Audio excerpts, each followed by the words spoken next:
Tonight we begin with a quiet but unsettling thought. What if the laws you live under were never truly new, only remembered in fragments, like a dream humanity keeps waking up from and forgetting again?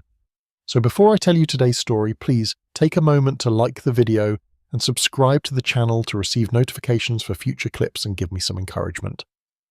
And as you settle in, I invite you to share your local location and the time you are listening from, because this story, strangely enough, is about where you stand in the world and when you choose to listen. Now, let's begin our journey tonight. You find yourself standing in a room that was never meant to be found. It is not grand in the way palaces are grand, nor sacred like a temple. Instead, it feels practical, deliberate, almost stubbornly quiet. Stone walls hold the coolness of centuries. Shelves rise from floor to ceiling, heavy with tablets, scrolls, bound folios whose spines no longer remember the hands that labelled them. This is the map room of forbidden codes, a place where law is not shouted but whispered, where power is not seized but measured. You notice something strange immediately. These are not laws that praise kings, they do not glorify conquest, they do not speak endlessly of punishment. Instead, they repeat the same gentle obsession again and again. Balance, measure, obligation, limits on rulers. Isn't that already unsettling? You lean closer to a slab of stone etched with symbols that feel half familiar, like a word you almost remember from childhood. The meaning comes not through translation but through recognition. Authority exists, yes, but only because it is allowed. Power flows downward, not upward. The ruler is bound before the people are bound. You pause. Haven't you heard this before? Not in school, perhaps, not in neat timelines or footnotes, but in the preambles of modern constitutions, in phrases spoken solemnly and slowly. We the people, by consent, subject to law. You begin to understand why this room was hidden. Tartarian law, as it appears here, does not announce itself as an empire's command. It behaves more like a blueprint for coexistence, a quiet agreement whispered between generations. No fiery speeches, no divine right thundered from the sky. Just rules about how humans should not go too far, should not take too much, should not rule forever. You move deeper into the room, and the air feels heavier, as if the walls themselves are listening. On a long table lies a stretched vellum sheet, mapped not with lands, but with relationships. Circles overlap. Lines connect households to councils, councils to elders, elders back to the people. There is no single centre. Why would an ancient civilization design law like this? Another tablet answers without words. A carving shows a crown resting on a stone altar, unattended. Below it, an inscription repeats a phrase in multiple scripts. The law remains when the crown is gone. You feel a faint chill. This is not how conquerors think. This is how survivors think. This is how a civilization plans not just for power, but for collapse. As you walk, you begin to notice marginal notes, as if later hands return to this room long after Tartaria faded from maps. Some notes are written in different inks, different alphabets, a Latin flourish here, a legal shorthand there, almost as if visitors from later centuries came searching for something they had lost. You imagine them, lawmakers, philosophers, revolutionaries, standing where you stand now, copying phrases, adjusting words, carrying ideas back into a world that believed itself modern. Could that be why modern constitutions feel old even when they claim to be new? You stop at a shelf marked not by a title, but by a symbol, an open eye above a set of scales. Inside, documents repeat a single theme in endless variation. No law may be hidden, no punishment may be secret, no accusation may be unheard. You recognize this instantly. Transparency, due process, the right to know what you are accused of. How strange you think that these ideas feel both comforting and dangerous. Comforting to ordinary people, dangerous to those who rule without restraint. You realize now why Tartarian law is rarely discussed directly. It doesn't fit cleanly into the story of progress. It suggests that humanity once understood limits deeply, then forgot, then remembered again, pretending each time that the idea was new. You reach a final pedestal in the room. On it lies a simple object. A measuring rod, worn smooth by countless hands. No jewels, no inscriptions, just carefully marked intervals. A note beside it reads, almost tenderly, the same measure for all, not similar, not symbolic. The same. You breathe slowly. This is the seed of equality before the law, not as a slogan, not as an aspiration, but as a technical requirement. Law that changes its length depending on who is measured is no law at all. As the realization settles, your thoughts begin to drift outward, toward the world you know, toward courtrooms with flags behind judges, toward constitutions framed on walls, toward civic oaths spoken with a hand on a book. How many of those words are echoes? How many clauses are memories disguised as innovations? You feel no urge to argue, to prove, to convince.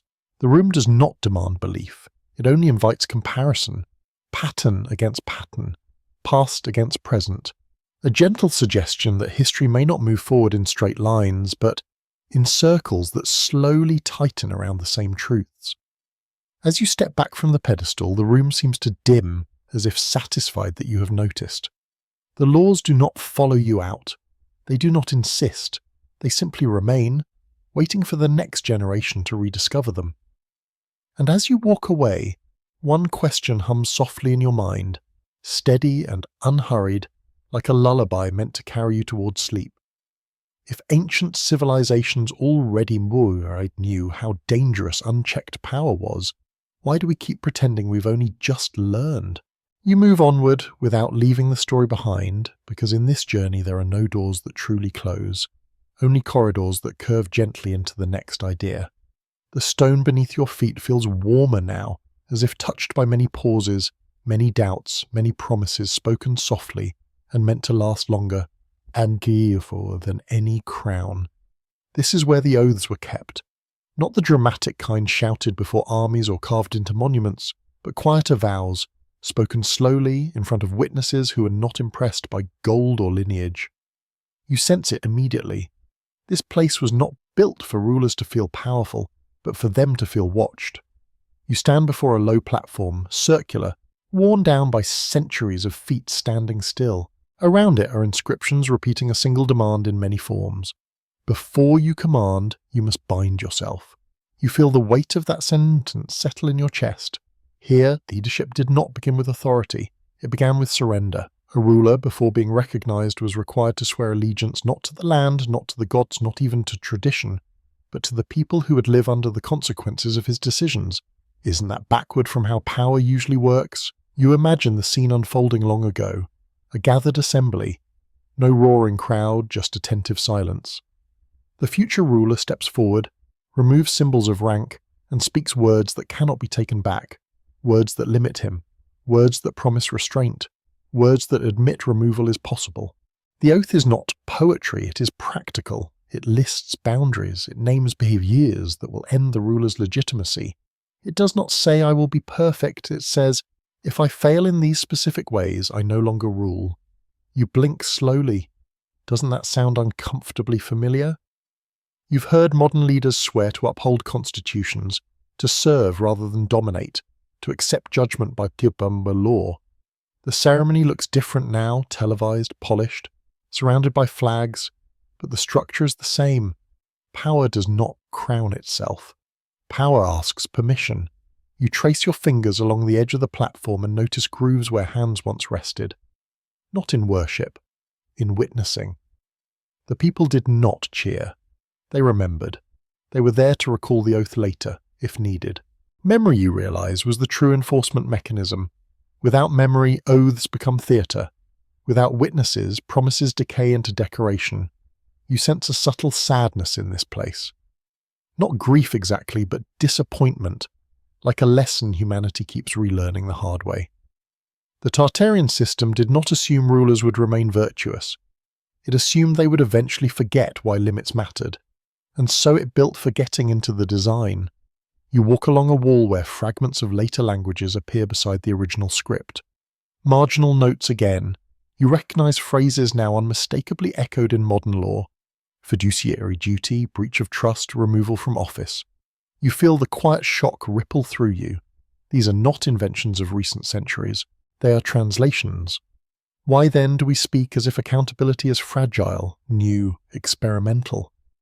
Perhaps because remembering where it came from would mean admitting how often it was deliberately buried. You pause at a small alcove holding a cracked mirror. polished metal rather than glass. Above it, a sentence reads, "The ruler must see himself as others see him." This was not symbolic vanity, it was instruction. Leaders were required to present themselves regularly before councils, not to command, but to be questioned, to hear grievances, to answer directly, no intermediaries, no endless delays, just presence. You think of modern press conferences, parliamentary questions, impeachment hearings, the same tension, the same discomfort, the same ritualized confrontation between authority and accountability. And again you ask yourself, why does this feel like déjà vu? You sense now that modern constitutions did not invent the idea of binding leaders to law. They rescued it. Or perhaps they quietly reintroduced it, hoping no one would ask where it originally came from. The oath chamber fades gently as you move on, but the idea clings to you. Power that refuses limits always collapses into fear. Power that accepts limits creates sleep. Not excitement, not drama, just safety. And safety, you realize, is deeply boring to tyrants. As your thoughts slow, another question drifts up, soft and persistent. If rulers once had to promise obedience to the people, when did we start applauding instead of remembering?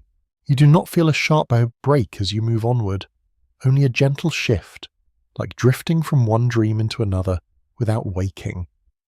The oath still echoes faintly behind you, but ahead something colder waits, something mathematical, something precise.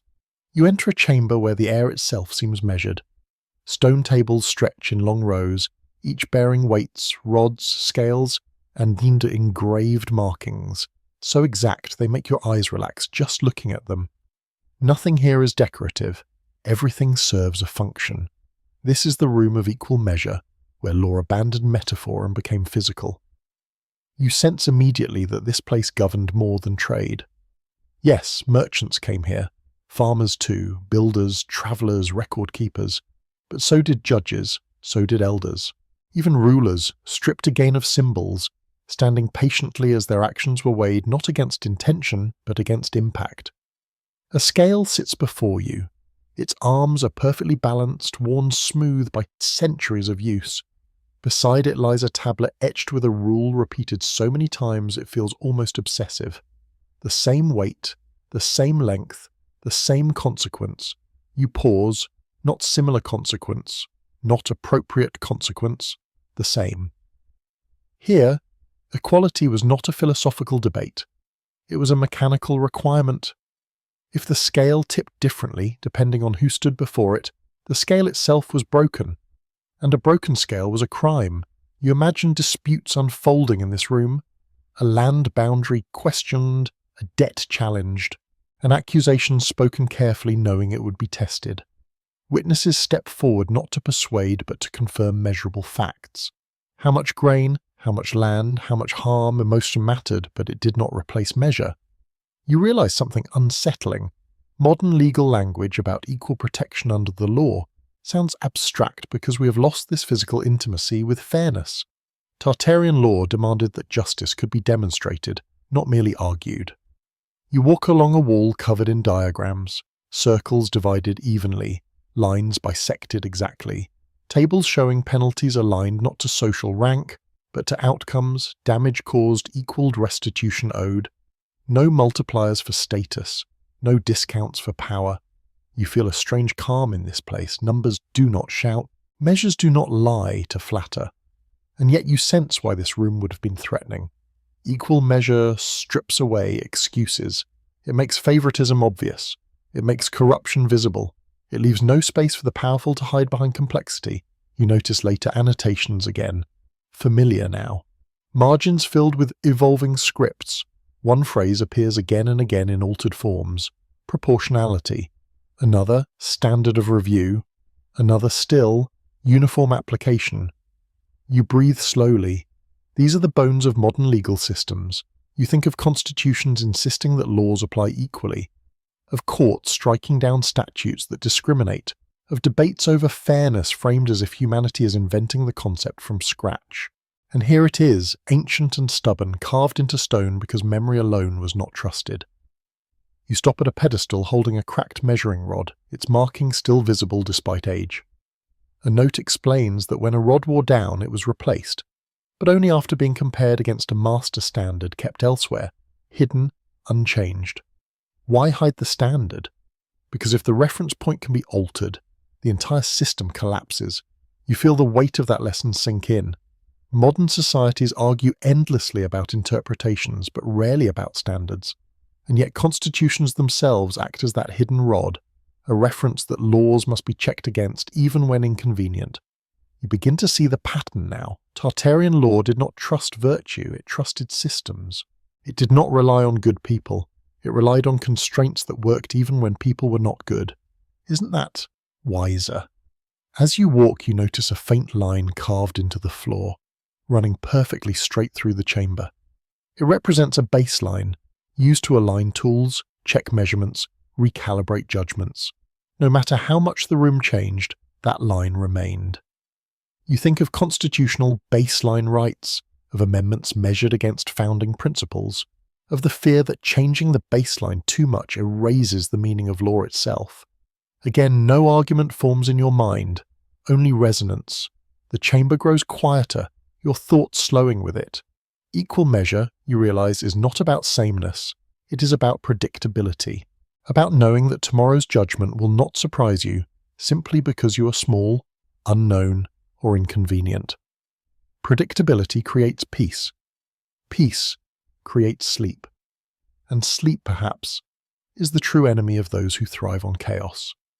As you near the exit, a final inscription catches your eye, almost worn away. When the measure is lost, violence fills the gap. You let that sentence rest without explanation, and as you move on, a new question settles gently beside you, unhurried and heavy as a blanket. If equality once depended on shared standards everyone could see, what happens when the standards themselves are hidden again?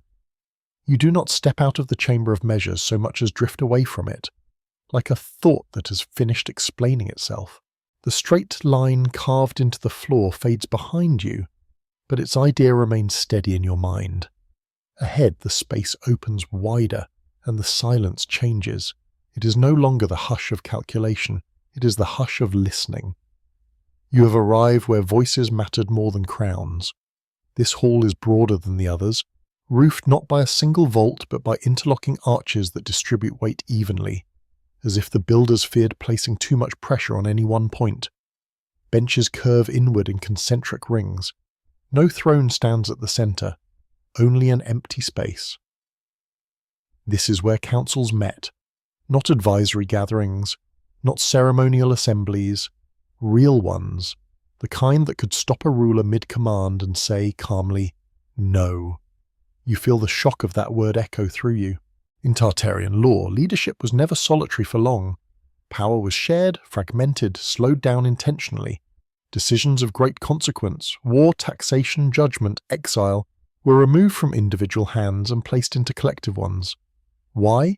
Because speed is dangerous when combined with authority. You imagine the scene unfolding. Elders seated not by birthright, but by trust, earned over time. Representatives chosen from regions, guilds, families. Their voices unequal in tone and experience, but equal in standing. They speak one at a time. They listen longer than they speak. At the edge of the circle stands the ruler, waiting. Waiting. You almost smile at the reversal. Here the king does not summon the council. The council permits the king. You walk along the benches and notice markings carved into the wood and stone. Names once were here, but they have been deliberately erased after service ended. The role mattered, the individual did not. How unsettling that must have been for anyone craving legacy. You think of modern parliaments, congresses, assemblies, of votes recorded, motions debated, vetoes overridden.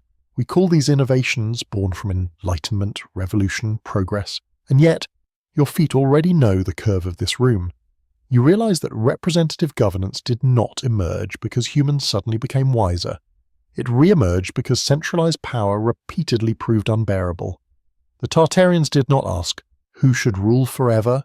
They asked, who should be able to stop a ruler when necessary? That difference changes everything. You stop before a stone panel illustrating a moment frozen in relief. A crowned figure raises a hand, but the council members remain seated. One holds a tablet, Another gestures toward a set of scales. The message is unmistakable. Command alone is insufficient. Law must agree. You feel a quiet comfort in this image. It is not dramatic. No one is shouting. No weapons are drawn. Resistance here is procedural, not violent. Slow, not explosive. Perhaps that is why it is so often erased from history.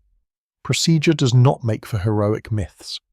You notice once more the later markings added carefully, as if by people who recognized the value of what they saw but feared naming it outright. Margins contain terms you recognize instantly: checks, balances, quorum, majority consent. You let the words settle without analysis. Modern constitutions insist on divided power not because division is elegant, but because unity of power always collapses into abuse. Tartarian law understood this not as theory but as memory. Someone, somewhere, had seen what happens when one voice goes unanswered. You sit briefly on one of the benches. It feels worn, shaped by countless bodies leaning forward, listening intently. You imagine disagreements unfolding here. Long discussions, frustration, compromise, delay. Delay was not failure. Delay was protection. You think of how often modern societies complain about legislative gridlock, about inefficiency, about slowness. And yet slowness is often the only barrier between a bad idea and irreversible harm. The Tartarians seem to know this instinctively. You rise and walk toward a narrow passage at the far end of the hall. Above it, an inscription reads simply, "No voice stands alone. Not even the rulers, especially not the rulers." As you pass beneath it, you sense the presence of countless moments where authority was gently but firmly redirected. No rebellion, no collapse, just a system doing what it was designed to do, and you feel a soft unease stir. If such councils once existed, functioning quietly and effectively, why do we speak of representative government as if it were fragile, experimental, constantly at risk? Perhaps because remembering its age would mean admitting how often it has been intentionally dismantled. The corridor ahead narrows again, guiding you onward. Your thoughts slow. The idea of shared power lingers like a steady heartbeat, reassuring and faintly sad. And as you drift forward, another question settles beside you, not demanding an answer, only company. If councils once outvoted kings without bloodshed, why do we accept chaos as the price of accountability today? You move forward without urgency, because nothing in this journey rushes you. The wide council hall recedes behind you, and with it the murmur of shared voices. Ahead, the passage narrows again, lowering the ceiling, softening your posture. This place asks you to bend slightly, not in submission but in attention. Here the laws speak of ordinary lives. You enter a long chamber lined with low shelves, each holding bundles of records wrapped in cloth rather than carved in stone. These are lighter documents, meant to be handled often, revised carefully, replaced when worn. This is where laws were written not for rulers, but for everyone else. Farmers, artisans, travellers, families. You sense immediately that these laws feel different, less formal, less ceremonial. They speak in simple terms, direct and practical, as if the writers expected the reader to be tired at the end of a long day. There is no lofty language here, no divine justification, just guidance meant to prevent harm before it happens. One text opens with a sentence so plain it almost feels modern. No person shall be deprived of home, tools, or dignity without cause known to all. You pause. Home, tools, dignity, not privileges, not rewards, foundations. You imagine a farmer standing before a local council, land disputed, harvest threatened. The law does not ask who he is loyal to, what he believes, or whom he supports. It asks one thing only: was harm done without cause? You realize how radical this is. Rights here are not abstract ideals floating above daily life. They are protections anchored in survival: shelter, work, movement, family, reputation, things that once taken cannot easily be restored.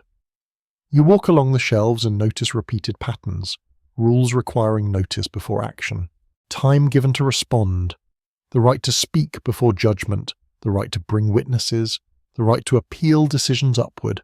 Appeal? The word lingers. This system assumes mistakes will be made. It does not panic at that idea. It plans for it. No decision is final simply because someone powerful made it. You think of modern civil rights language, due process, equal protection, access to courts, and feel the quiet recognition again.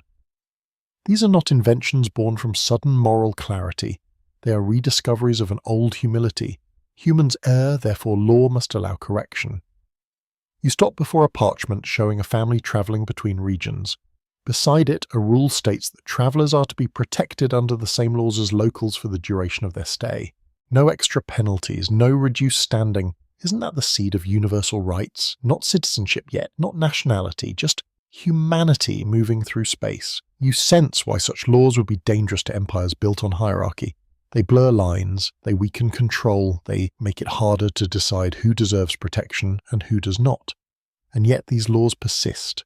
You notice annotations in later hands again, careful and respectful. Terms appear that feel unmistakable. Civil liberty, natural rights, legal personhood. The words change, but the structure remains. It is almost as if each generation rephrases the same promise, hoping the new language will finally make it permanent. You sit briefly on a stone bench carved low to the ground. This was a place for listening, not your ruling. You imagine disputes settled here quietly, with no audience beyond those affected. Justice without spectacle. Law as maintenance, not drama. Your breathing slows. You begin to understand something subtle and unsettling. Civil rights were not created to empower rebellion. They were created to prevent desperation, to keep people from reaching the point where law feels meaningless. When people believe the system hears them, they rarely burn it down. The Tartarians seem to know this. As you rise to leave, a final inscription catches your eye, worn nearly smooth. Law exists so the weak need not become violent to be seen. You carry that sentence with you as the chamber fades behind. The corridor ahead darkens gently, guiding you toward another facet of the same ancient design. And as your thoughts soften, another question drifts in beside you, quiet and patient. If ordinary people were once protected so carefully, when did protection become something you have to fight for? You continue without realizing you've crossed a threshold, because this place does not announce transitions. The chamber of ordinary lives fades softly behind you, and the air shifts again, cooler now, touched by the scent of stone and open distance. The corridor widens, then opens into something that feels less like a room and more like a crossing. This is where movement itself was governed. You find yourself standing at the intersection of old roads, their paths etched into the floor like shallow rivers of stone. Each route is marked not by banners or borders, but by symbols of welcome and restraint. An open hand, a lowered staff, a covered blade. This is the law of shelter and passage. In Tartarian thinking, movement was not suspicion by default. Travel was not a crime waiting to happen. It was an ordinary condition of human life. Trade, pilgrimage, escape, curiosity, survival. And so the law did not ask first why someone was moving. It asked how they would be treated while they did. You step closer to a stone marker shaped like a doorway. Its inscription is gentle but firm.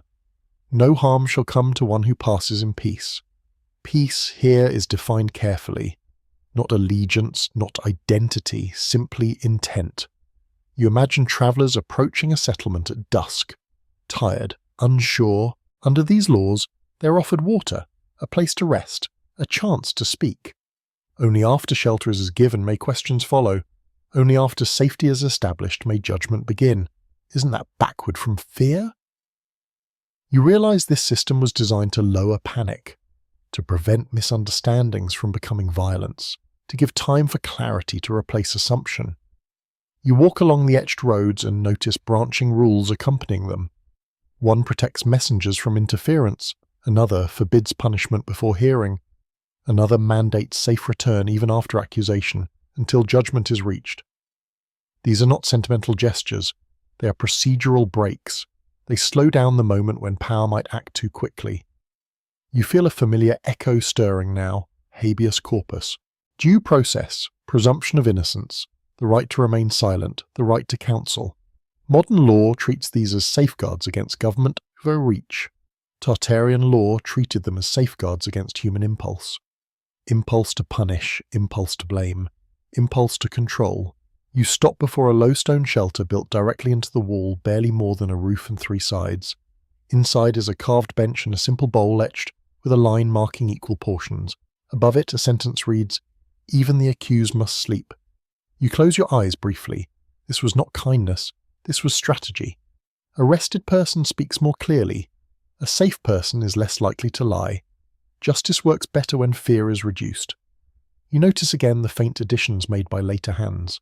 Symbols from distant cultures. Phrases translated, adjusted, preserved. Right of asylum, safe harbour, temporary protection. These ideas did not arise from idealism alone. They arose from memory of what happens when they are absent.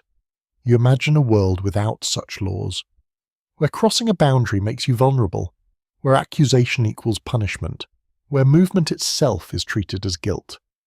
That world is not ancient. It is always close. The Tartarians seemed to know this, and so they encoded mercy into process, not emotion. Shelter first, judgment later, always later. You walk to the edge of the chamber where the roads converge into a single exit. Above it, carved deeply, are words meant to be remembered even when everything else is forgotten. Delay is not weakness. Delay allows truth to surface, delay allows tempers to cool, delay allows law to function. Modern constitutions echo this quietly, insisting on warrants, hearings, appeals, timelines. We complain about slowness, about bureaucracy, about red tape, but what we are really complaining about is the frustration of not being able to act on impulse. An impulse, you sense, has always been the enemy of justice. As you leave the crossing, the space narrows again, guiding your thoughts inward. The roads fade, but their lesson remains with you, steady and calm. And as your breathing slows, another question drifts into the quiet, gentle as footsteps at night. If ancient law protected even the accused on the road, why do modern societies so easily confuse movement with guilt? You move forward as if carried by the same slow rhythm that governs the law itself. The crossing of roads dissolves behind you and the space ahead feels more enclosed, more deliberate. The walls here are marked not by directions, but by edges, lines that define where one thing ends and another begins. This is where limits were made sacred. You step into a chamber shaped like a map, though not of territory. Instead, it charts authority. Stone panels rise around you, each engraved with boundaries, not just between lands, but between powers. Lines separate ruler from council, council from judge, judge from enforcer. No line is decorative. Each one is a warning. Here, Tartarian law treated borders not as tools of exclusion, but as safeguards against excess. You approach a tall slab marked with a charter seal, pressed deep into stone. The seal is simple, geometric, unadorned. Beneath it, text declares that no office may extend its reach beyond what is written. If it does, it dissolves.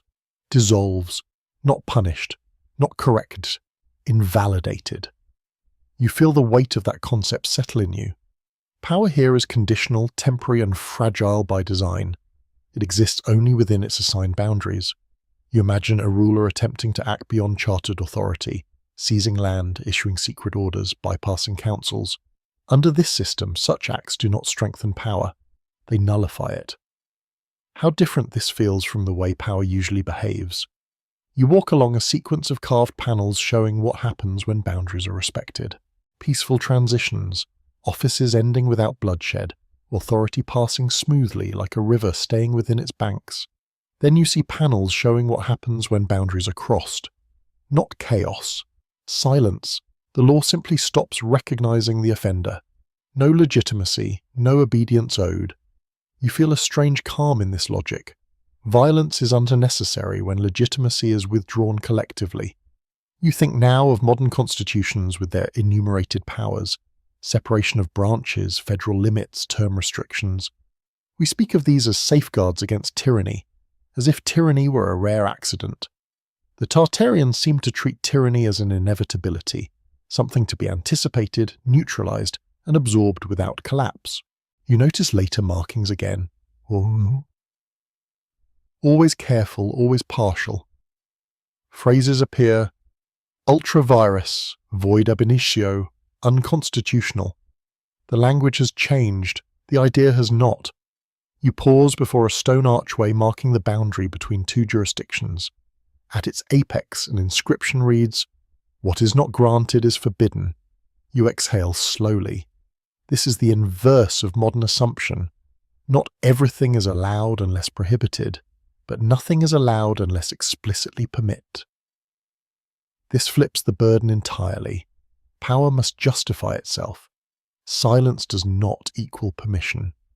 You begin to understand why such a system would be intolerable to expanding empires. Boundaries slow growth, charters restrict ambition, limits protect those within, not those who want more. You place your hand against the stone and feel faint grooves, scratches where later hands trace the lines, perhaps copying them, perhaps trying to understand them.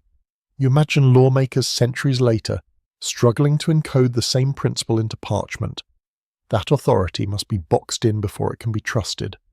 The chamber grows dimmer as you move on, but the idea of sacred limits stays bright in your mind.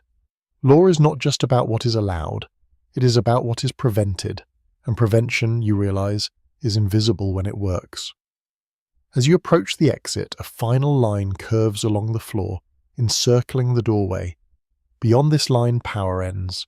You step across it, carrying the lesson with you. And as your thoughts soften again, another question settles beside you. Unhurried and weighty. If ancient societies treated limits as sacred, why do modern ones treat them as obstacles? You pass beyond the marked boundary and feel the space change once more, not wider or narrower, but quieter in a different way. This is not the silence of rules or borders. It is the silence of attention, the kind that settles when people know they are being heard.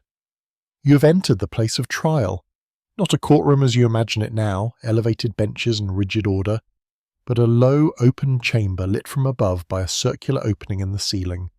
Moonlight spills down the stone walls, softening their edges.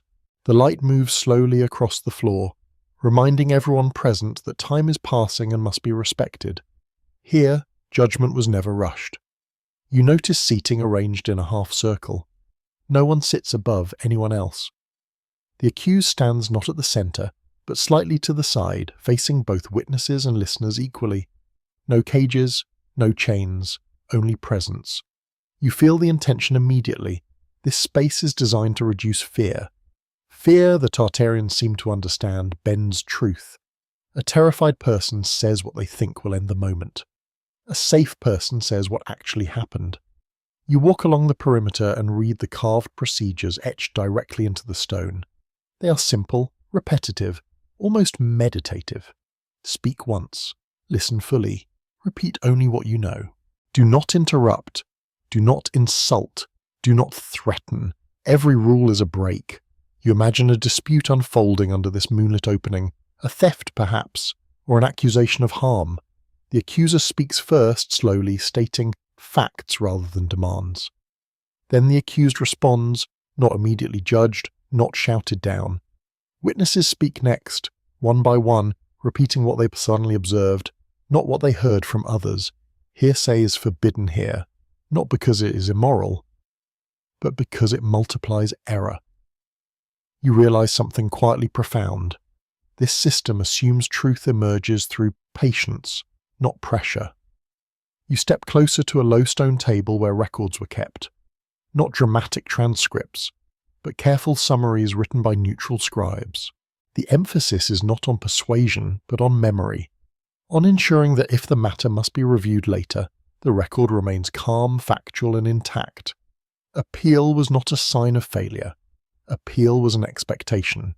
You think of modern courts insisting on records, transcripts, written opinions. You think of appellate systems designed to re-examine decisions without emotion. Again, the echo is unmistakable. You notice something else now. There are no symbols of punishment displayed here. No instruments, no warnings. Judgment in this place is not about fear of consequence, but clarity of cause. Punishment, when it occurs, is handled elsewhere. This chamber exists solely to decide what is true. How rare that feels. You pause beneath the moon opening and look up. The light moves almost imperceptibly. Trials here could not stretch endlessly. Night would end. Dawn would come, A decision must eventually be made, but not before the cycle completes. Time itself is a participant. You notice later annotations etched carefully into less visible corners. Words appear that make your breath slow. Burden of proof, right to confront witnesses, public hearing, public, that word matters. Justice here is not hidden, it is witnessed. Not by crowds hungry for spectacle, but by community members whose presence keeps everyone honest. Secrecy breeds abuse, visibility breeds restraint. You sense why modern law insists so strongly on open courts, on public records, on transparent procedures. These are not modern inventions to impress citizens. They are ancient safeguards against quiet cruelty. You imagine what happens when trials are hidden, when accusations are whispered, when judgments are made behind closed doors. History answers that question too easily. The Tartarians did not leave this to chance. As you move toward the exit, a final inscription catches the moonlight just right. It reads, "Truth does not fear being seen." You let the words settle gently. The chamber fades behind you, but its calm remains. You feel less tense now, less braced for sudden judgment. The law here was not a weapon, it was a lantern. And as you drift onward, another question joins you, soft and steady, meant more to accompany sleep than disturb it. If justice once required moonlight and witnesses, why do so many decisions today still happen in the dark? You leave the moonlit chamber without haste, as if the night itself is walking beside you. The soft glow fades, replaced by a steadier, more neutral light. This place does not feel solemn. It feels cautious. Here the law guarded against what could not be seen. You enter a narrow hall lined with tall stone panels, each one smooth on the front and rough on the back, as if deliberately unfinished. The smooth sides face inward. The rough sides face away. This is intentional. This is the hall of visible punishment and forbidden secrecy. In Tartarian law, nothing that harmed a person was allowed to remain hidden. You pause before a panel engraved with a simple but uncompromising rule. No penalty may exist without record. Not announced, not justified, recorded. Every consequence had to leave a trace that others could later examine. If a punishment could not be explained publicly, it was not lawful. If it could not be written clearly, it could not be enforced. You imagine how threatening this must have been to those who preferred silence. No quiet disappearances, no unnamed detentions, no whispered orders carried out in the dark. You think of how modern constitutions insist on prohibitions against cruel and unusual punishment, on clear sentencing guidelines, on documented procedures. These are not about mercy alone. They are about visibility. Visibility prevents imagination from turning punishment into terror. You walk slowly along the panels and notice sequences carved into the stone. Each shows a progression: accusation, hearing, judgment, consequence, review. No step may be skipped. If any step is missing, the chain breaks.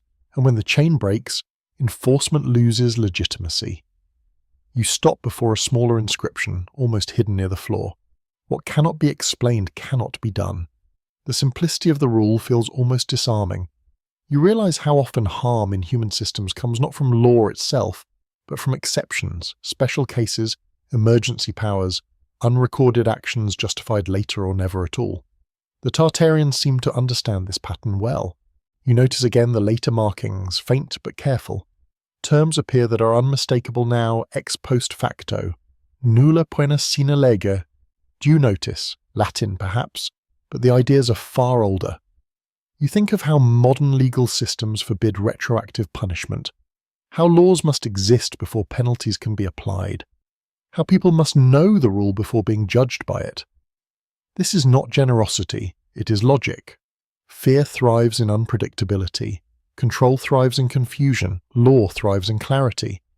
You move deeper into the hall and notice that the rough backs of the stone panels are deliberately left uneven, almost ugly. This is not neglect, it is instruction. Punishment is not meant to be beautiful. It is meant to be restrained, contained, and slightly uncomfortable to behold. A society that decorates its punishments, the Tartarians seem to believe, has already lost something essential. You feel your breathing slow as you absorb this.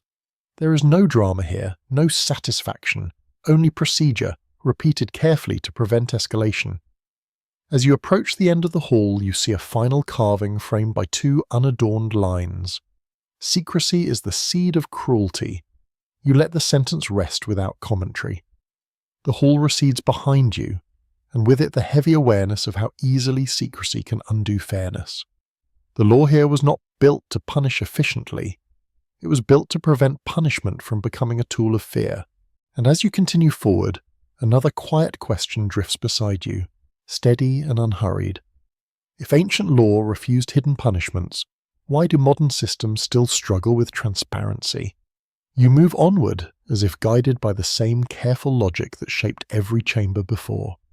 The narrow hall of visible punishment fades, and the space ahead opens into something unexpectedly mundane. There are no grand symbols here, no heavy inscriptions. Instead, you see tables, ledgers, counting stones worn smooth by repeated handling. This is where obligation met consent. You step into a room that smells faintly of ink and dust, where law intersects with arithmetic. Here, Tartarian society confronted one of its most dangerous necessities: taxation, not tribute, not extraction, not conquest spoils, consent. You pause at a long table covered in etched records, each page divided into columns of contributions and expenditures. Names are listed not by rank but by region. Alongside each entry is a mark, sometimes a seal, sometimes a symbol, sometimes a simple line indicating agreement. No mark, no levy. You feel the weight of that rule immediately. Taxes here were not assumed. They were requested, explained, approved, and limited. You imagine gatherings where ledgers were opened publicly, officials standing not to command payment, but to justify need. Roads to repair, granaries to fill, defence to maintain. The people listen, question, negotiate. Only then does the ink flow. You realise something quietly startling. The act of taxation here was a civic ritual, not a power grab. It reinforced accountability rather than eroding it. You walk along the room and notice rules carved into the walls in steady repetition. Purpose stated, duration defined, excess returned, returned.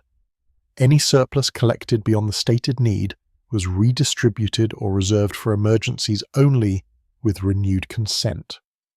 Hoarding by the state was treated as theft. You think of modern phrases: no taxation without representation, appropriations, sunset clauses. You feel the echo again, stronger now. Modern constitutions did not invent the idea that taxation requires consent. They resurrected it, often under pressure, often after abuse made it unavoidable. You stop before a small stone basin holding tokens used for voting approval. Each token is identical. No weighted influence, no extra voice for wealth or office. Equality of consent. You imagine how destabilizing this must have been to centralized rulers. Money is power's favorite shortcut. To slow its collection is to slow domination itself. You notice later annotations once more, written in careful hands that knew they were borrowing. Terms appear: public treasury, budgetary oversight, appropriation authority.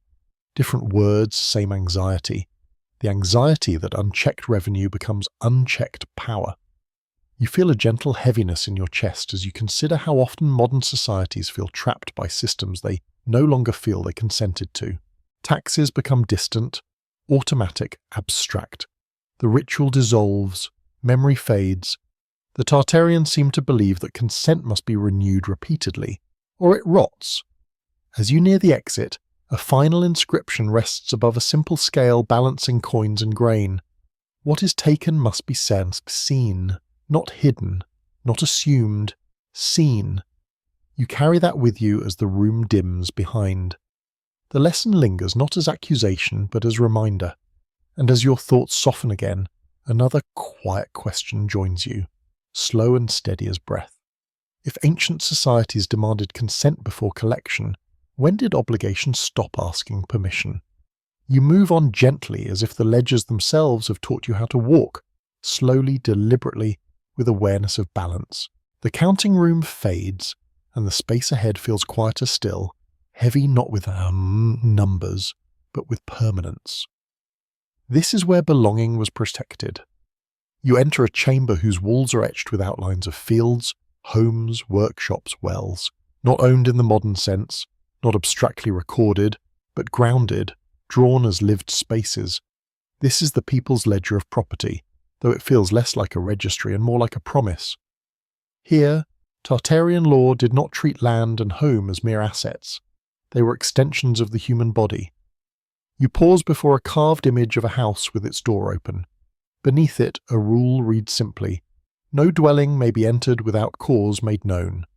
Not later, not secretly, made known. You feel the meaning of that settle slowly. A home here is not just shelter, it is dignity made physical. To violate it without explanation is to fracture trust itself. You imagine a dispute over land. The law does not ask first who holds power. It asks who has tended the soil, who has depended on it, who would be displaced by its loss. Ownership here is less about paper and more about continuity. Use, care, presence. You walk along the walls and notice protections layered carefully. Homes protected from seizure without hearing. Tools shielded from confiscation so work may continue. Land boundaries clearly marked and publicly recorded to prevent quiet encroachment. Even debt, you see, has limits. A person may owe grain, coin or labour, but never their shelter, never their means of survival. Isn't that striking? Modern constitutions speak of property rights as abstractions, ownership, contracts, takings. But here the logic is intimate. Strip a person of land and tools, and you strip them of voice, of independence, of sleep. The Tartarians seem to understand that stability begins at the threshold of one's home. You stop before a low relief showing a dispute being settled not by force but by measurement. Boundary stones examined, witnesses pointing, elders comparing records. Restitution is ordered, not punishment. Repair, not removal. You notice again the faint handwriting of later centuries in the margins. Familiar phrases appear now unmistakably. Unreasonable search, unlawful seizure, eminent domain with just compensation. The language has hardened, formalized, but the fear behind it remains the same.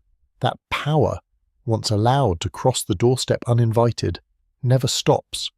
You feel a subtle sadness here, as if the walls remember moments when these protections failed, when boundaries were ignored, when homes were taken anyway. The law records not only ideals but scars.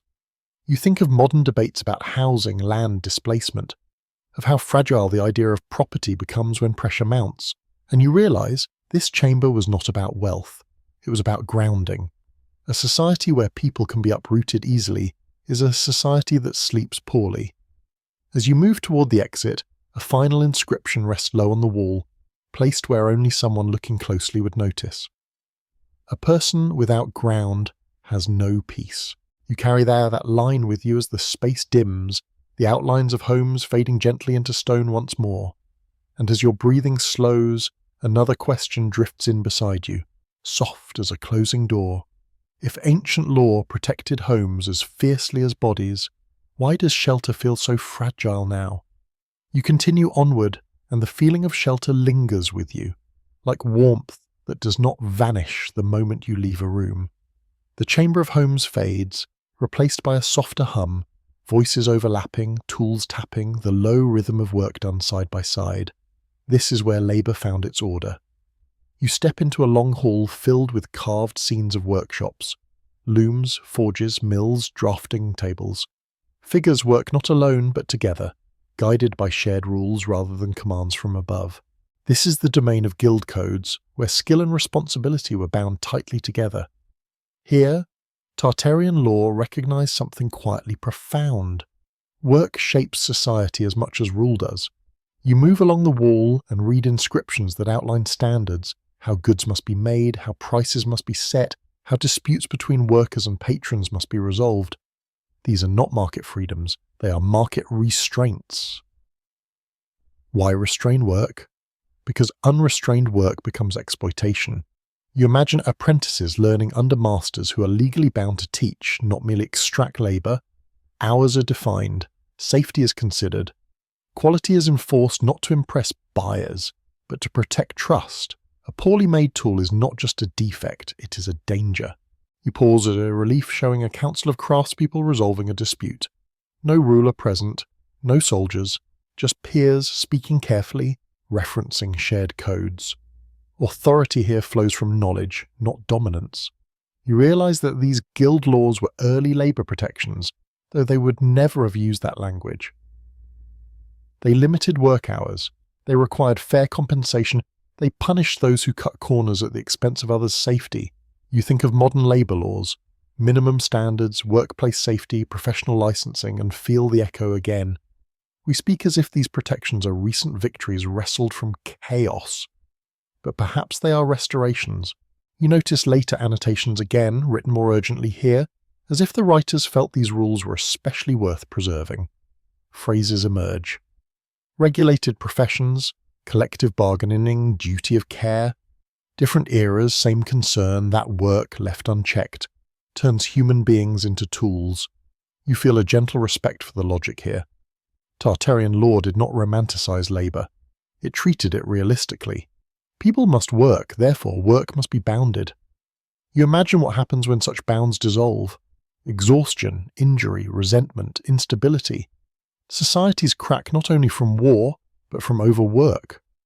As you walk toward the exit, you see a final inscription carved above an image of hands passing a tool from one person to another. Skill is a trust, not a weapon. You let that settle.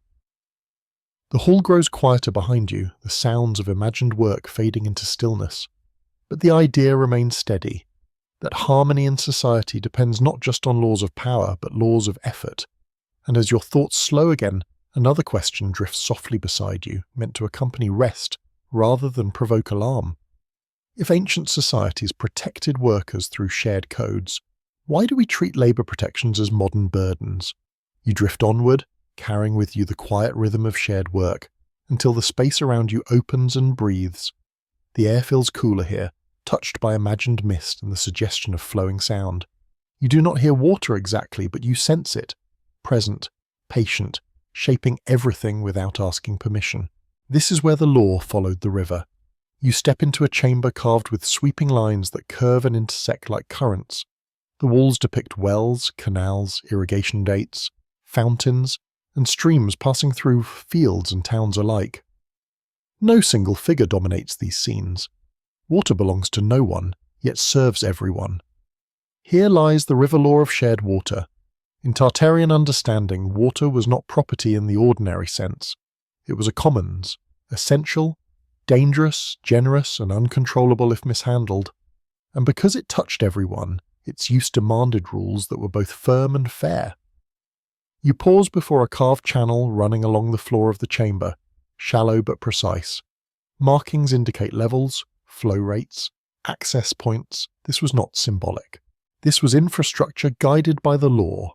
An inscription above the channel reads, "No hand may take more than the river renews." You feel the meaning ripple through you. Extraction here is limited by replenishment.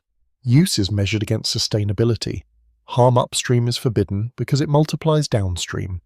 You imagine farmers negotiating water schedules, mills allowed to operate only at certain times, wells protected from contamination, canals maintained collectively, not hoarded privately. Conflict was expected, but regulated. You realize how modern this feels, and how ancient. Environmental law, water rights, public trust doctrine, concepts we argue over fiercely today, rest quietly here, carved into stone as lived necessity. The Tartarians did not frame this as morality. They framed it as survival. Water mismanaged leads to famine. Famine leads to unrest. Unrest breaks law entirely. You walk along the chamber and notice rules that feel strikingly familiar. No pollution beyond defined thresholds. No redirection without consent of affected communities. No privatization of sources without public oversight. You notice later annotations again, written with particular care, as if future visitors recognize the importance immediately. Phrases emerge: public resource, environmental stewardship, common good. The language shifts, but the fear remains constant, that life-giving systems, once captured by narrow interests, become instruments of harm. You stop before a relief showing a council standing beside a riverbank, measuring flow with rods, discussing quietly. No urgency, no shouting. Water teaches patience. The law followed its tempo. You feel a gentle heaviness now. This chamber carries a warning, subtle but persistent. When shared resources are treated as private spoils, conflict becomes inevitable. When they are governed collectively, stability returns. You think of modern debates over water scarcity, environmental collapse, climate stress. We speak as if we are entering unknown territory. But the river remembers otherwise. The Tartarians encoded ecological awareness into law long before it had a name. They understood that law divorced from nature eventually fails because nature does not negotiate.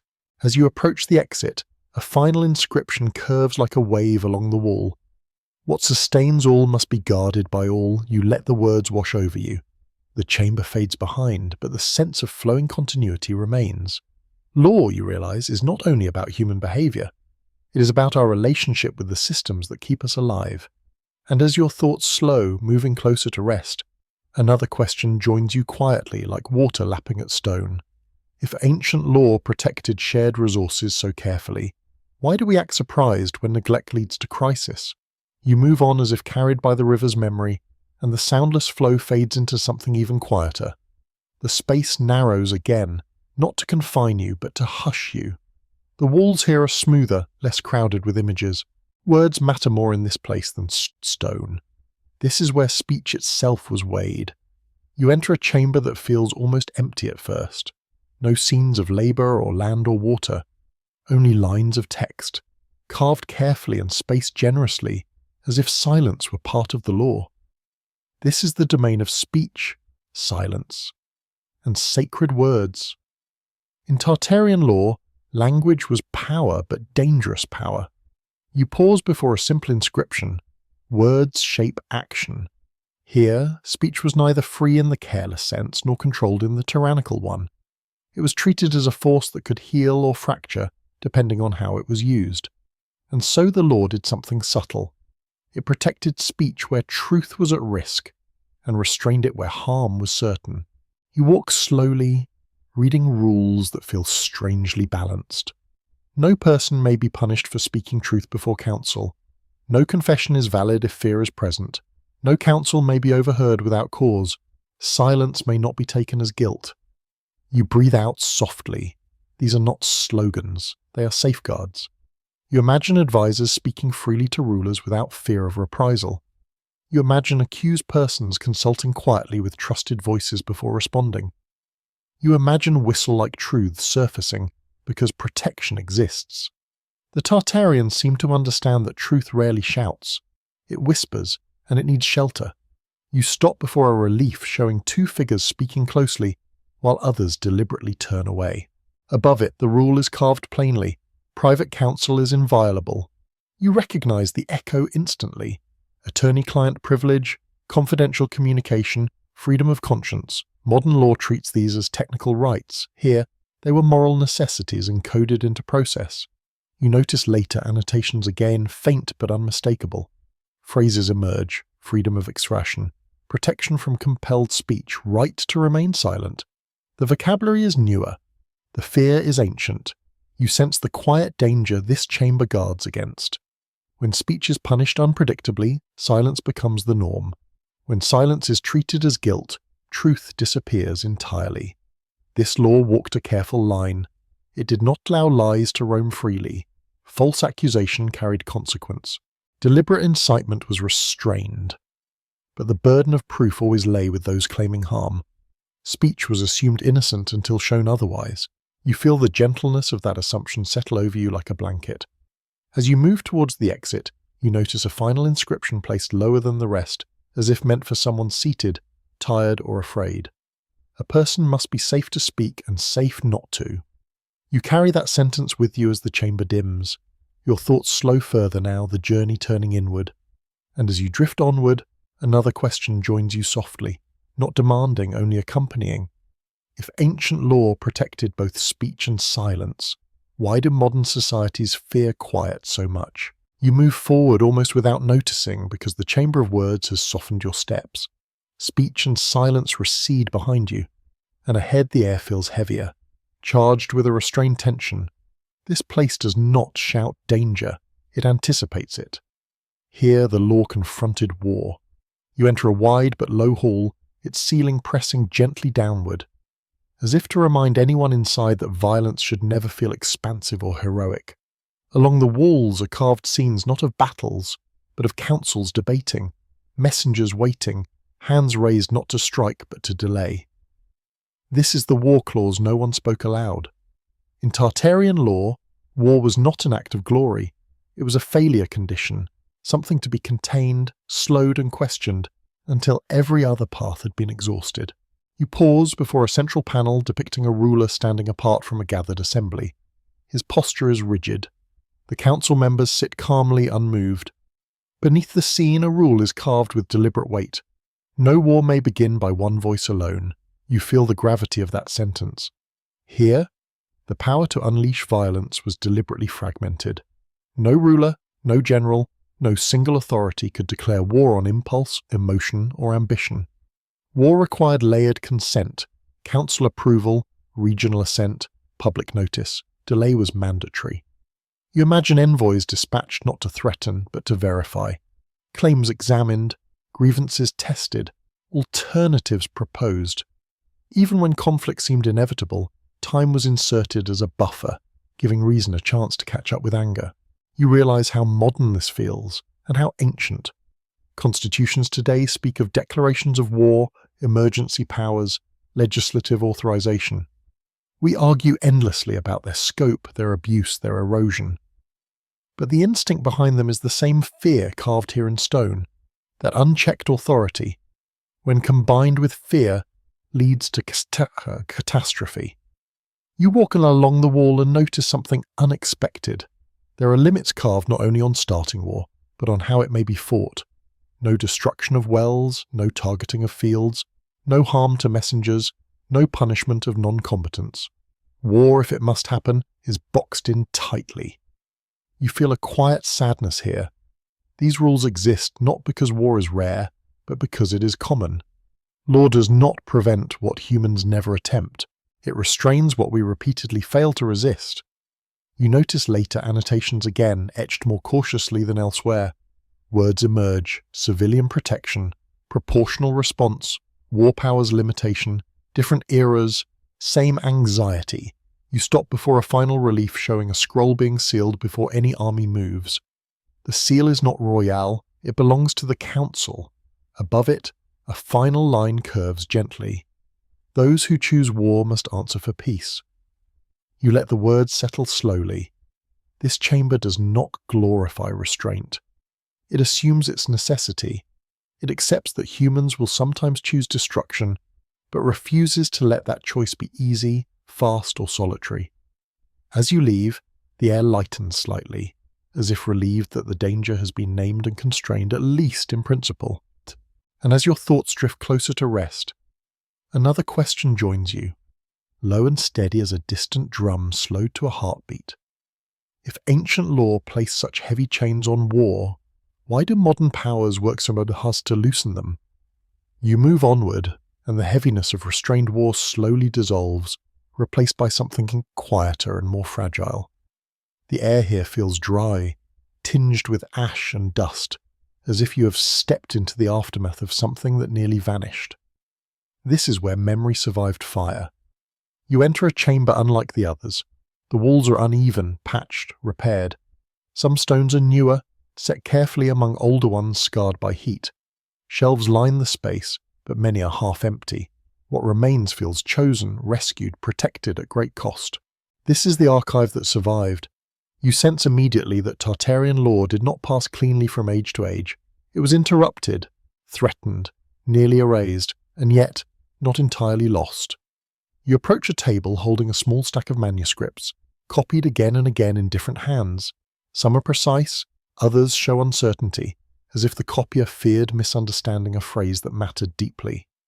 Marginal notes crowd the pages, clarifying, adapting, preserving meaning when original context faded.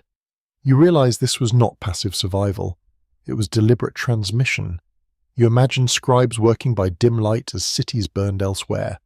Elders choosing which texts must endure even if others were sacrificed. Travelers carrying fragments across borders, hiding them inside trade records, religious commentaries, philosophical treatises. The law learned to disguise itself.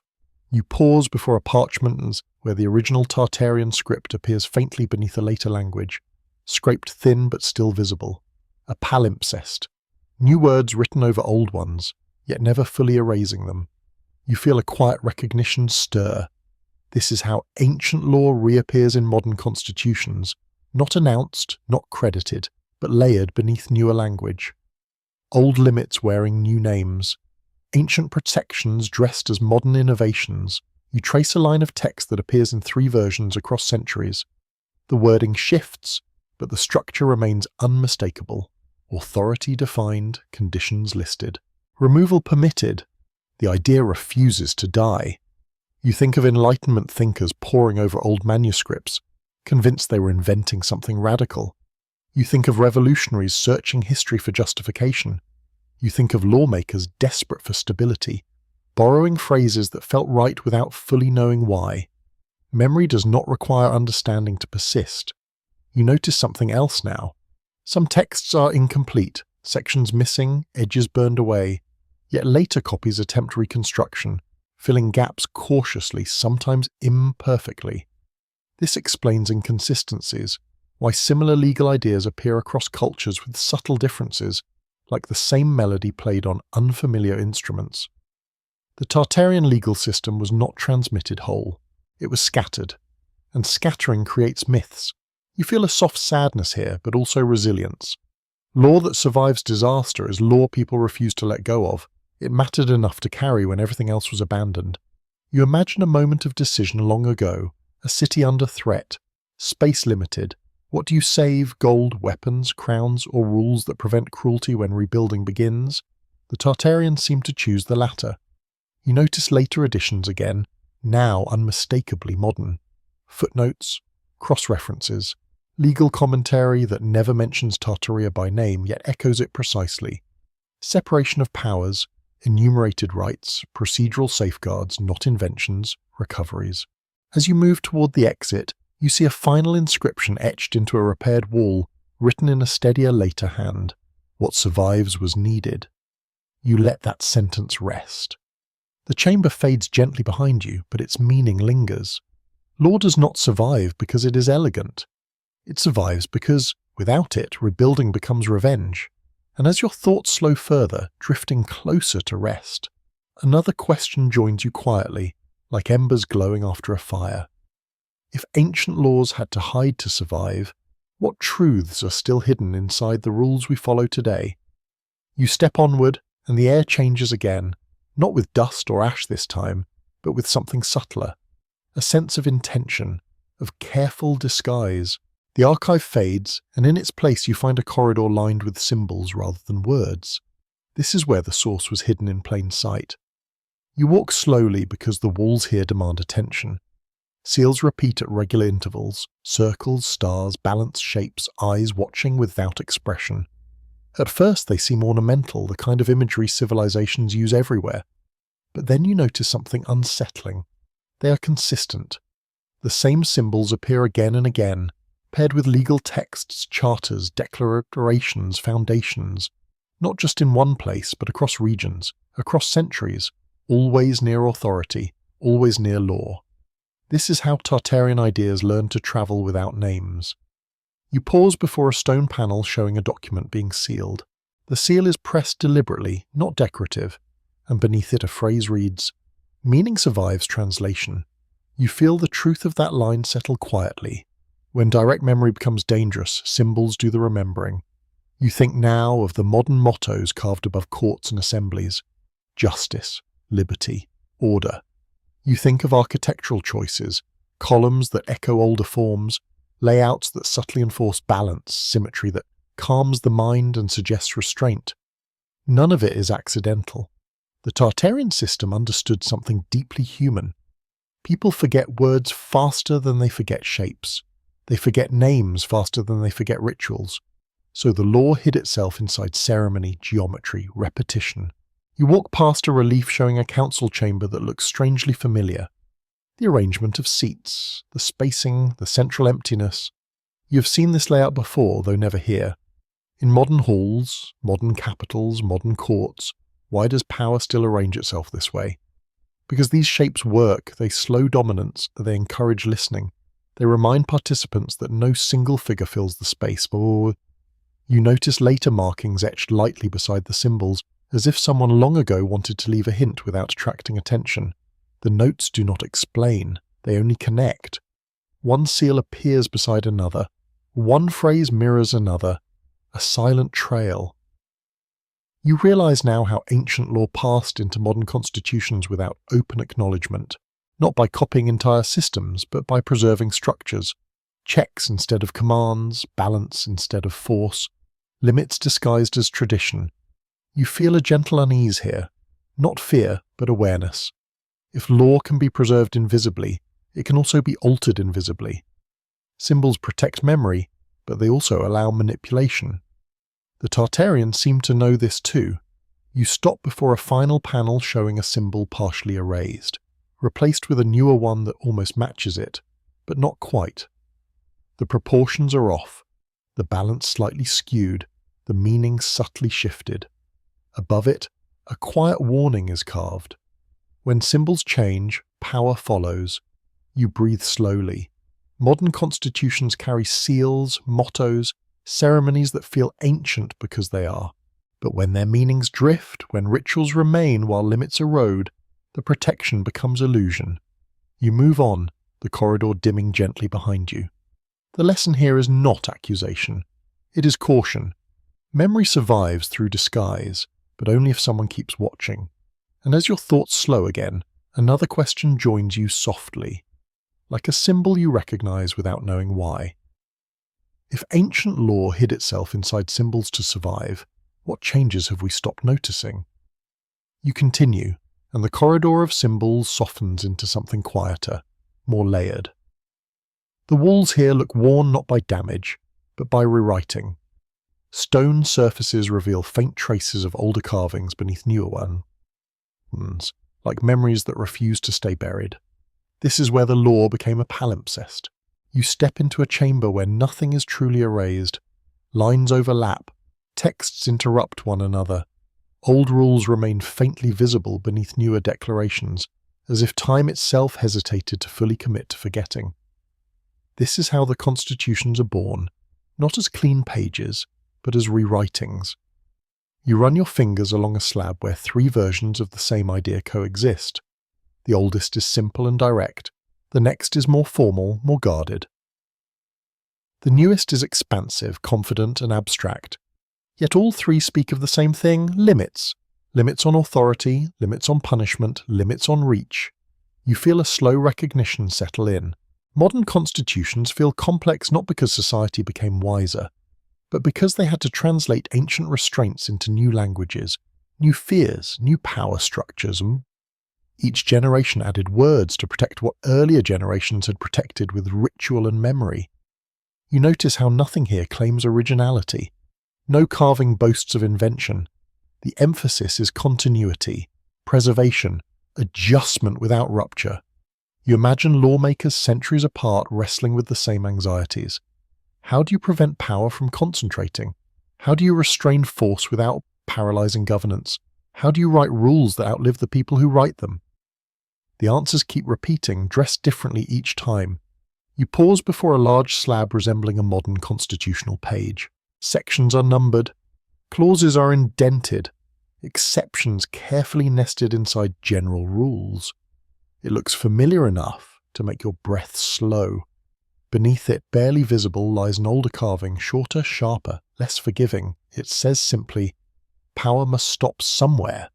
Everything else, you realize, is commentary. You notice later hands trying to reconcile contradictions, adding amendments, cross-references, interpretive notes.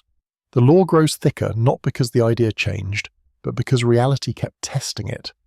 You think of how modern constitutions are debated endlessly, interpreted, challenged, defended, as if they were living beings. Perhaps they are, living fossils carrying older bones beneath newer flesh. You feel no urge to accuse, to expose, to insist. This chamber does not reward certainty, it invites patience. It suggests that law evolves not forward but inward, circling the same core fears again and again: fear of domination, fear of chaos, fear of forgetting why limits exist at all. You notice something else now. In places where newer text completely obscures the old, cracks appear. Structural weaknesses, ambiguities. These are the points where societies argue the most, where interpretation replaces memory. The Tartarian law beneath does not argue. It states. You step back, allowing the layers to blur together in your vision. Old and new, stone and parchment, certainty and negotiation. All part of the same long attempt to keep human power from devouring itself. As you move toward the exit, a final inscription curves gently across overlapping text. What is overwritten still supports the wall. You let the words settle. The chamber fades behind you, but the idea remains steady. Modern constitutions are not clean starts. They are inheritances, carefully edited, sometimes misunderstood, but still carrying ancient weight. And as your thoughts slow further, drifting toward rest, another question joins you quietly, like a thought half remembered. If our most modern laws are written over older ones, which parts are we afraid to read again? You move onward with a gentler step now, as if the layered walls behind you have taught your body how to slow. The palimpsest fades, and the space ahead opens into something less architectural and more reflective. There are no sharp edges here, no inscriptions demanding attention. Just a wide, quiet chamber where the ceiling rises high enough to feel like sky. This is where the law stops speaking and starts asking. You find yourself alone in the grand question of human order. There are no tables, no councils, no records laid out for you to examine. Instead, the walls are smooth, almost deliberately empty, inviting thought rather than instruction. The Tartarians seem to understand that after enough rules, after enough safeguards, the most important work becomes inward. Why do humans need law at all? You walk slowly across the stone floor, your footsteps echoing softly. Every system you've seen so far, oaths, measures, councils, trials, limits, was designed around the same assumption, that human beings are capable of care and cruelty in equal measure. Law exists not because humans are bad. Law exists because humans are powerful. Power over land, power over others, power over stories about what is necessary. You stop near the center of the chamber, where a faint circular line is etched into the floor. No symbols, no words, just a boundary marking a place where many must have stood and wondered the same things you are wondering now. The Tartarians did not frame law as moral perfection, they framed it as balance between opposites.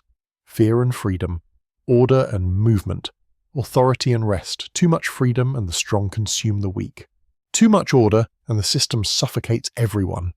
The law, then, is not a victory. It is a compromise humanity makes with itself. You think of modern constitutions again, not as documents now, but as emotional artifacts. They are born in moments of exhaustion, after revolutions, after wars, after collapses. People do not write limits when they feel confident. They write them when they are afraid of what they might do next. Perhaps this is why ancient Tartarian law feels so calm. It had already seen enough. You imagine a civilization that had risen, centralized, expanded, and suffered the consequences. A people who learned that conquest brings instability, that unchecked rulers burn everything they touch, that revenge cycles never end unless someone interrupts them deliberately. Law became that interruption. You realize something quietly important. The Tartarians were not trying to create a perfect society. They were trying to create a survivable one. That is a very different goal. You look around the chamber and notice faint impressions where others once sat, leaned, rested. This was a place for elders to reflect, not to command. Perhaps this is where the most dangerous question was asked repeatedly across generations. What kind of humans are we trying to protect ourselves from? And the answer, uncomfortably, was always the same: ourselves. You feel no accusation in this realization, only recognition. Modern societies still circle this question endlessly. We debate laws as if they are technical puzzles, but beneath every argument lies a deeper fear, that without restraint something fragile will break: trust, safety, sleep. You think of how often people say laws should be simple, minimal, flexible, and how often those same people fear chaos when limits loosen. The contradiction is not stupidity, It is human tension. The Tartarians did not resolve this tension, they managed it. You sense now why their legal ideas reappear again and again in modern constitutions, even when the name Tartaria is absent. These ideas answer questions that never go away. How do we live together without destroying one another? How do we grant power without surrendering dignity? How do we ensure tomorrow does not become unrecognizable? You step closer to the far wall, where one final carving rests, subtle, almost fading. It is not a rule, it is a reflection. Law is memory made solid. You breathe slowly. Without memory, every generation repeats the same mistakes, believing them to be new experiments. Without law, memory becomes myth, and myth becomes justification for harm. The Tartarians seemed to believe that law's greatest purpose was not control, but remembrance. A way of saying, we have been here before. This is how it ended. Let us try again, but more gently. You feel the chamber grow quieter still, as if satisfied. The journey is nearly complete. The questions no longer feel sharp. They feel heavy in a comforting way, like a blanket settling over you. And as your thoughts drift toward rest, one final question joins you, not demanding an answer, only companionship in the dark. If every civilization keeps rediscovering the same limits, what does that say about the nature of humanity itself? You move forward one last time, though it feels less like walking and more like easing into stillness. The chamber of questions dissolves behind you, and ahead stands a space that feels familiar in a way you cannot explain, like a building you have seen many times in dreams. This is the last door in the marble hall. The hall is bright, but not blinding. Light reflects softly off pale stone, smoothed by countless passages. There are no guards, no inscriptions commanding you to stop or proceed. The door at the far end stands slightly open, as if it has always been waiting. You approach slowly, and with each step, the weight of everything you have seen begins to settle, not as urgency but as understanding. Here, Tartarian law does not present another rule. It lets go. You realize that every safeguard you encountered, oaths, measures, councils, trials, limits, was never meant to trap humanity inside stone. They were meant to be temporary supports, like scaffolding around a fragile structure while it learns to stand. The law was not the destination. It was the pause between destruction and rebuilding. You place your hand on the cool surface of the door and feel faint lines beneath your fingers. Not words, but impressions left by others who stood here before you, lawmakers, elders, survivors, people who understood that systems fail, empires fade, names vanish. But human nature remains stubbornly familiar. Fear and hope, greed and care, impulse and restraint. The Tartarians did not believe law would save humanity forever. They believed it could buy time. Time to breathe, time to sleep, time to remember what happens when power forgets itself. You think now of modern constitutions hanging in frames, taught in schools, debated in courts. They feel solid, authoritative. But beneath them lies the same quiet anxiety you have felt all along. What if we forget why these limits exist? You gently push the door open. Beyond it there is no grand revelation, no throne, no final truth, only a wide empty space open to the sky. The law ends here because life continues beyond it. People will argue again, stretch limits again, forget again, and then, inevitably, remember again. You understand now why Tartarian law reappears in modern forms without ceremony. It does not need credit, it does not need belief. It only needs to be rediscovered when the world becomes too loud, too fast, too sharp. You step back from the doorway, not leaving, not entering, just standing in the in-between. And then, slowly, the story softens. The marble hall grows quieter. The light dims into something warm and forgiving. The questions you carried loosen their grip, no longer demanding answers tonight. They can wait. They always do. You feel the rhythm of breath again, steady and calm. Law, history, mystery. They drift outward now like lanterns set gently on water, floating away without urgency. Whatever ancient civilizations knew, whatever modern societies remember or forget, for this moment you are safe. The world continues its long cycle of remembering and forgetting, but you do not need to follow it any further tonight. You have walked through laws meant to protect sleep, and now they release you back into it. Let your thoughts slow, let the images fade, let the marble turn to mist. Nothing needs to be decided. Nothing needs to be proven. The mystery remains, and that is enough.